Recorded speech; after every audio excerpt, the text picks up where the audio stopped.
Some other things to consider would be noise transfer. So that would be making sure the ceiling in the basement has appropriate safe and sound insulation, maybe extra drywall or resilient channel to help with the noise barrier. You might also look into separating the ducts as noise can transfer through there. Noise transfer is the number one thing that personally I have overlooked so many times and regretted it 100%. Asking me about my stories. And then as well that people, like a lot of buyers have said, it's fine. Same with parking, right? Like parking, you can change it, but making sure that you're actually able to is a huge deal. Like if you have that, because if you don't have that extra space, like you're stuck like that. And the noise insulation for sure would definitely be my top two. So that's a great point. So in general, for like whether you're converting your basement, duplex, triplex, what are some other long-term tips that make house hacking successful? I'd say the most important one is finding a good tenant. So whether you're buying it with the existing tenant, is that someone that you want to live with, or you're picking your own tenant,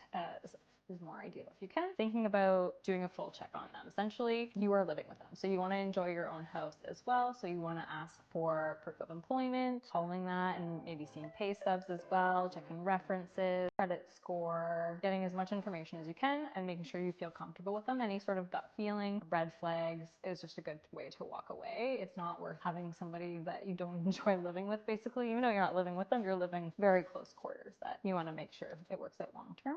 And then something else to consider is the income that you're getting. So not overestimating the amount of rent that you're going to get and basing your lifestyle on that. You want a good tenant, and good tenants also know what they can afford. So overpricing it is not necessarily helpful long term, because that 1 month's rent loss can affect your full year versus just getting in a reasonable amount of rent monthly that's consistently paid. 100%. I definitely agree with both of those. I think that the biggest thing that people overlook, they take all the steps to vet their tenants, but they don't follow their gut. And I think more people need to follow their gut, especially when it comes to living with your tenants specifically. So that's definitely some great information and everything that I wish that I knew before I started house hacking. Comment below on what your house hacking questions are.